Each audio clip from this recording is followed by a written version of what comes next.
5 በጣም ቀላል የሚመስሉ ነገር ግን ለማንበብ የሚያስቸግሩ ቃሎች። You try them first and then I'll give you the correct pronunciation. Number 1,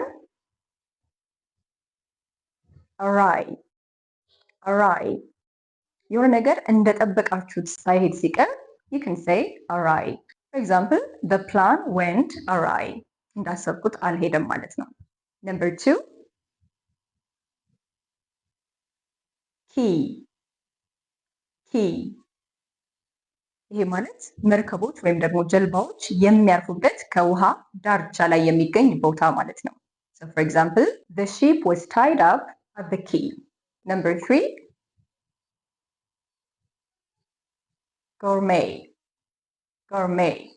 በጣም ደረጃውን የጠበቀ እና ትልልቅ ሆቴሎች ውስጥ ሊገኝ የሚችል ምግብ እንደማለት ነው። For example, this is a gourmet meal.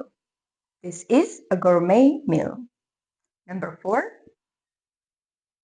genre. Genre. ይህ ማለት የጥበብ ወይም ሙዚቃ ወይም የፊልም አይነት እንደማለት ነው። For example, horror is my favorite film genre. Number 5,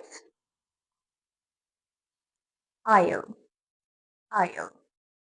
Isle ማለት ትንሽዬ የሆነች ደሴት እንደማለት ነው። For example, they visited a quiet tropical isle. Follow for more.